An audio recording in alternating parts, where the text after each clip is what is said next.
Ay nako, 100% sure ako na itong si Baby Samantha paglaki ay mapagmahal din sa mga animals. Hello, pack members! O, diba si Musang na talaga yung ulit dito sa ating Baby Samantha. For today's video, heto ang ganap sa mansyon. Bale, naisipan nga ni Ate Sofia nyo at Ate Riza na maglinis dito sa first floor or sa tambayan. Alam nyo naman, na halos isang linggo rin ngang wala dito si Mother, kaya ibig sabihin talagang halos isang linggong walang nag-asikaso dito. Siyempre, mga kuyas kasi natin, hindi natin sila basta-basta pwedeng asahan sa paglilinis kasi mga lalaki nga sila. Diyos ko, kahit anong utos mo dyan sa paglilinis, ako sinasabi ko sa inyo, parang nag-utos ka sa bato.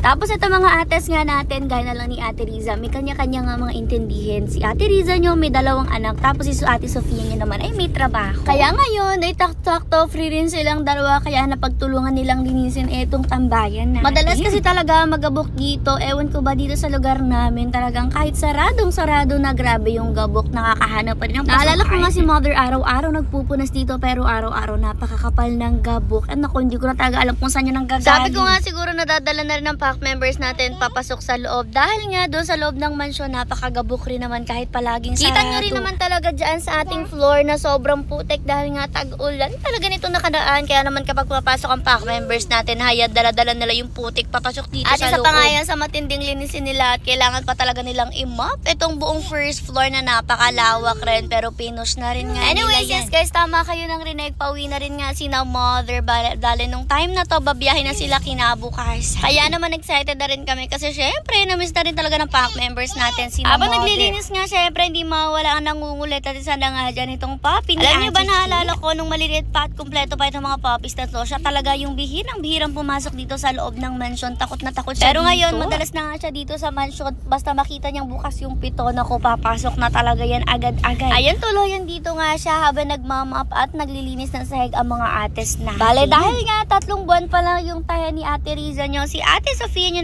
muna yung nag-mop dito sa segta, si Ate Riza yung nag-vacuum. For the teamwork talaga sila dyan para nga matapos agad yung gawain para mas mabilis syempre. Noong makatapos nga sila, hindi na nila ipakita yung finished product sa loob. Pero eto na nga, lobas na sila dito at etong isang batang to ang nagbabantay dito sa Junakis ni Ate Riza nyo. Alam nyo ba, basta ibaba nga ni Ate Riza nyo ang batang Samantha dito, automatic tatabihan na nga. At huwag kayo, hindi niya pinapakilaman si Samantha at olas, inakatabi lang siya dyan at nakatingin. Gano'n na rin talaga siya kabait. Dahil rin nga, namimit na palagi ni Samantha etong puppy na to. Naisipan nga nila na ipamit na rin si Samantha sa mga pusa na. 3 months din kasi talaga nung ipamit natin ang baby Skyler natin noon sa ating pack members. Kaya nga na-meet na rin ni Samantha ngayon yung iba nating pack members kasi 3 months na rin at sila. Ngayon dito naman tayo sa mga pusa. Binuhat na nga siya ng kanyang mommy at unang ibinaba dito kay Doggy at medyo naglalaro-laro nga sila dyan. But still very cautious at dyan na hindi nga niya matamaan at masaktan si Samantha kahit nga si Achichi lumalayo na lang talaga kay Samantha. Laking bagay rin nga na mabait sila sa mga bata at heto nga nilapit na rin ni Ate Riza nyo si Baby Samantha dito sa pusa. Una na nga dito kay Argus, pero hindi rin naman siya halos pinansin ni Argus at ang pumansin pa nga sa kanya ay itong Junakis ni Mama Kat before na ngayon ay malaki. Parehas rin nga pala silang male guys, kaya naman magkasama si Nene Argus dito sa isang cage at yung mga female natin, eto nga si Ming at si Musang magkasama dito sa kabilang cage.